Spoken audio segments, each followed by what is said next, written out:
Hey, what's up? This is me, Jermaine, and today I will be doing a review for the graphic novel Batman: The Dark Knight Returns, which was written by Frank Miller. Now, this story takes place like in the future. It's basically like years in the future after Bruce Wayne has retired from being Batman, so he decides to return to the role of Batman because of the rising crime rate in Gotham City, plus like threats from the Joker and also even Two-Face. So this brings back the idea of him becoming Batman once again, and plus also like a flashback of his parents being murdered, brings Bruce back into the role of Batman to save Gotham City. And this story was written by Frank Miller.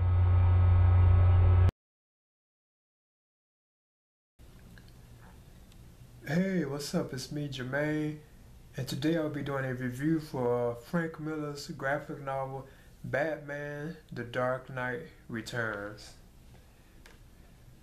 And here it is right here, as you can see from DC Comics, and written by Frank Miller. Now, Frank Miller was also the illustrator, and along with a couple other people known as Klaus Janson and Lynn Varley.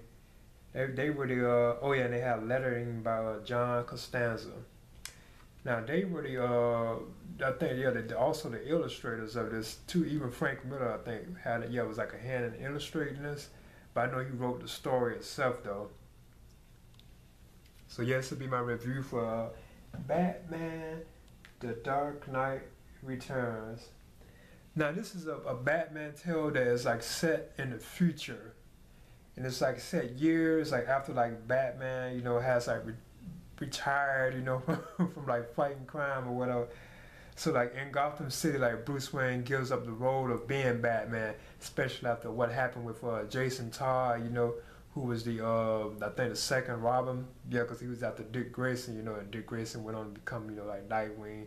Then Jason Todd took his place, but Jason, saying after the situation that happened to Jason Todd, that was one of the main reasons why Bruce Wayne gave up the role of being Batman in this future Gotham City. Now it's not really like futuristic on that level, like flying cars and stuff. Say like Batman Beyond, it's not really on that level, but it's like it way in the future, like, and it's about aging Bruce Wayne, and he decides to return to the role of Batman because of the rising crime rate in Gotham City. There's also like a heat wave, plus like new threats from like a recently escaped Joker. I'm saying, well, he didn't really escape, but so I'll touch on that later. And plus, even Two-Face himself even like shows up, and then Bruce on top of that having a flashback as usual about the murder of his parents. So all that just pushes Bruce Wayne to the idea of coming back into the role of Batman to help save Gotham. So yeah, Batman has been missing from Gotham City for like 10 years. Even the criminal threats even shut down. Like the Joker even stopped like the crimes that he committed and stuff like that. And Two-Face is already locked into like Arkham Asylum along with the Joker. And the Joker is actually in a comatose state, and he's been like that for over a decade. He doesn't talk or say anything. So he's like very quiet, like in a comatose state. But eventually something happens, like the return of Batman himself, like brings the Joker, like, out of his comatose state, and then he actually speaks. But I'll touch on that like later. But yeah, this story is take place like way in the future. It's like a long way, and like Bruce Wayne himself is supposedly 55 years old. Bruce Wayne, what I'm saying, he's like 55 years old. So when he was last Batman, I think he was I think 45. It changes, what I'm saying. I think he was 45 when he was last Batman, if I'm not mistaken. Because now he's like supposedly like 55 years old at this point in the this storyline. So yeah, like, and then on top of that, Commissioner Gordon is going to retire on his 70th birthday, and he's supposed to like introduce a new commissioner, which nobody don't know who it would be yet. But at the same time, Commissioner Gordon is supposed to retire on his 70th birthday, but then all that this crime rate is escalated and stuff like that, and even all that is what kind of drives Bruce Wayne to become Batman. But eventually, Commissioner Gordon still does retire on his 70th birthday, and he introduces a new commissioner, which is a woman known as Ellen Yindel. And she takes over the role of being like commissioner of the commissioner. So she like is the commissioner of Gotham City basically or whatever. But there's like a new gang threat terrorizing Gotham City too. In this future, they're known as the Mutants, and they have a leader known as the Mutant Leader. And Batman has like a couple of brutal battles. Like, he has two like brutal battles with the Mutant Leader, which were cool. You know, they also have like a film adaptation of it, and it's awesome. You know, it's cool in the film, which was very good because it's split into like two films. I already had done like a review for those, like Batman: The Dark Knight Returns, Part 1 and Part 2. Like the film adaptations, they are very, you know, entertaining. Now throughout this tale, The Dark Knight Returns, Batman, like when Bruce Wayne does return to the role of Batman, he goes back to taking out like simple like thugs, you know, petty thugs, thieves, you know, criminals.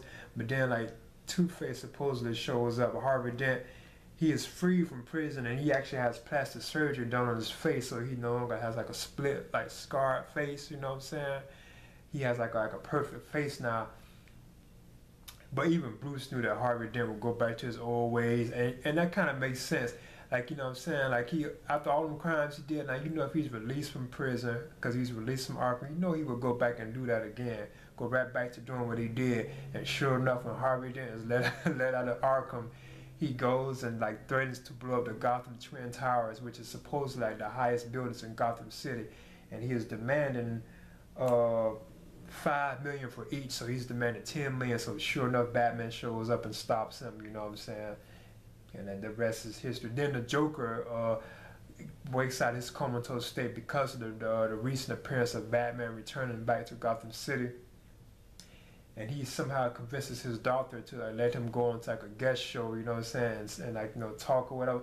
And sure enough, when the Joker does that, he kills the whole audience with his smileless gas. You know what I'm saying? The gas that he uses like to kill people, and sometimes it leaves them with like a smile, you know, and they're like laughing. He kills like the entire audience, so you can see clearly that even he resorted to his old ways of like doing like, you know, criminal deeds or whatever, you know. So Batman eventually has to take him out, you know, too, at the same time. Now a new Robin is introduced in this tale too, known as her name is Carrie Kelly, and she's a girl. So this new Robin is a female Robin. It's a girl Robin, and she first helps Batman when he's having like a battle, like his first battle, which is brutal with the Mutant Leader. That's when she first shows up and drives him back to the Batcave in the Batmobile. You know what I'm saying? And Alfred, she meets Alfred. You know what I'm saying? She meets Bruce Wayne. So he agrees to let her be Robin and help him fight crime. You know, it's kind of odd and cheesy, you know, but she's okay, you know, character or whatever. But she actually helps him fight the Joker too when they team up to chase the Joker down at the county, I think it's county fair. Yeah, like that's when Batman has his final battle with the Joker at the county fair. She's along for the ride when that happens too. Because they learn where she, you know what I'm saying, where she's at through Selena Kyle, who's no longer Catwoman. She's been gained weight, like overweight and stuff, you know what I'm saying? And that's how they found out that the Joker was at the county fair. He killed the entire TV audience at the talk show. That's how they learned that he was at the county fair. So Batman and Carrie Kelly and the new Robin, they go to the county fair, you know, and they have like a powerful, like, you know, confrontation at the county fair. So the Joker fights Batman one last time. Now I ain't want to spoil it for people who probably never like read like the tale or whatever. But it's like it's a powerful battle, you know what I'm saying?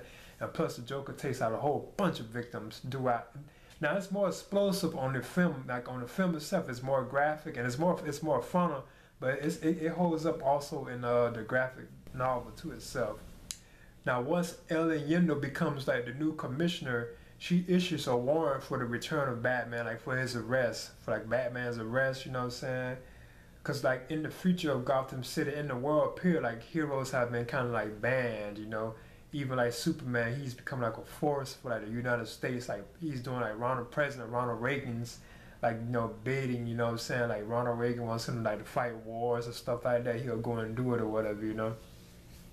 Because like this like fictional island in the story known as Corto Maltese, and Superman has like a battle there, and he has to like overthrow this missile, like a nuclear warhead, the Soviet, and it blows up, and he gets like crippled too in the process. Cause yeah, like Superman plays like a big role in this tale too. Like Superman, he's also in The Dark Knight Returns, and he has like a major part, you know, cause him and Bruce, like, you know, Clark Kent and Superman, they both know each other's secret identities. So they have like, you know, little meetings between Bruce Wayne and Clark Kent, you know what I'm saying? But eventually, there's something happens between them too, and I'll touch on that later.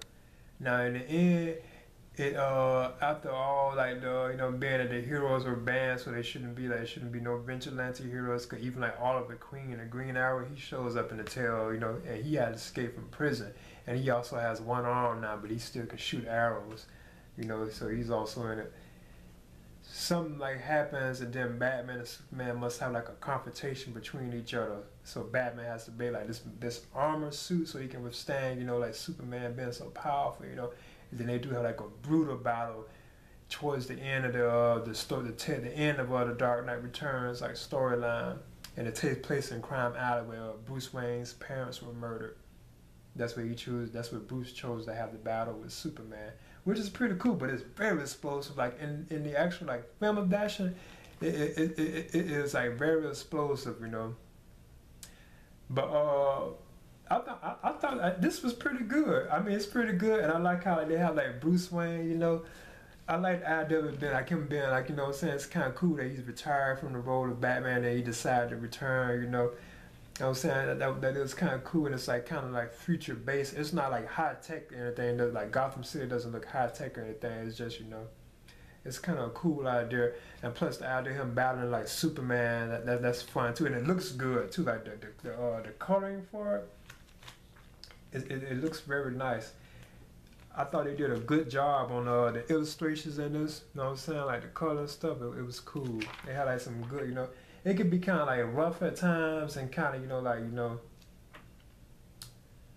like I'm saying, kind of like, you know, this kind of a little rough, but it still was kind of cool, you know.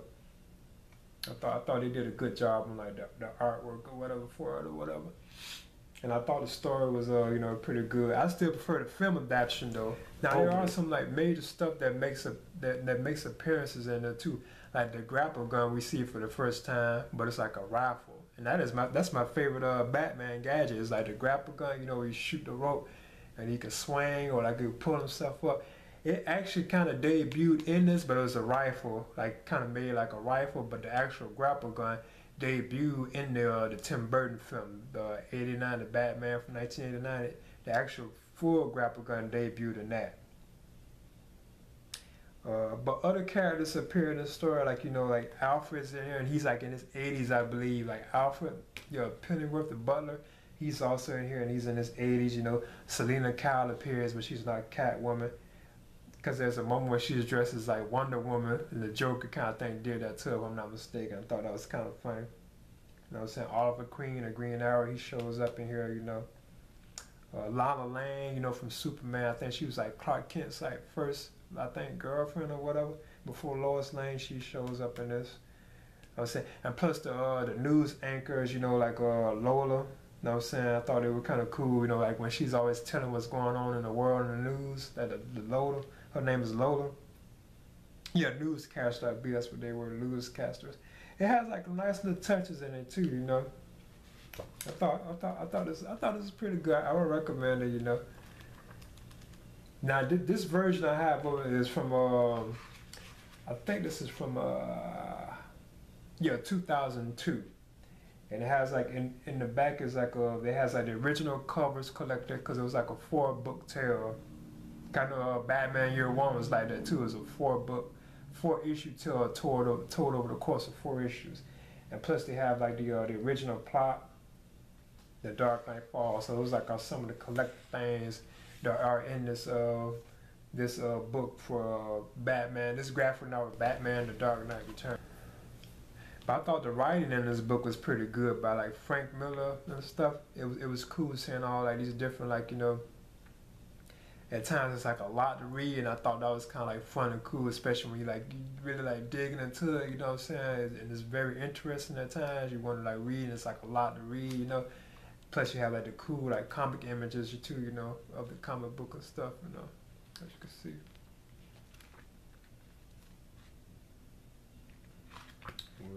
So yeah, this is my review for Batman: The Dark Knight Returns graphic novel, and I thought this is pretty good, you know. And there's also a film adaptation for this, which was told over 2 films, like because the book was so long, and it is a long book. it takes kind of a while, you know what I'm saying? It's pretty big, you know. Actually, I think this is over 100 pages, if I'm not mistaken. Yeah, this is over 100 pages. But I would recommend this. This is good. And this is written by Frank Miller. You know what I'm saying? So it's called Batman, The Dark Knight Returns. And I would recommend it, especially if you're a Batman fan, you know, might as well give it a shot, you know. Okay, this is a good book. I recommend it. And this is Jbat. Alright. In the end, Batman The Dark Knight Returns is a great read, especially if you're a Batman fan. And by the way, Batman is my favorite superhero. So I would highly recommend reading Batman The Dark Knight Returns. It's a great graphic novel, and it was written by Frank Miller, who also wrote Batman Year One. So I would highly recommend reading this graphic novel, Batman The Dark Knight Returns. This is Jbat. Alright.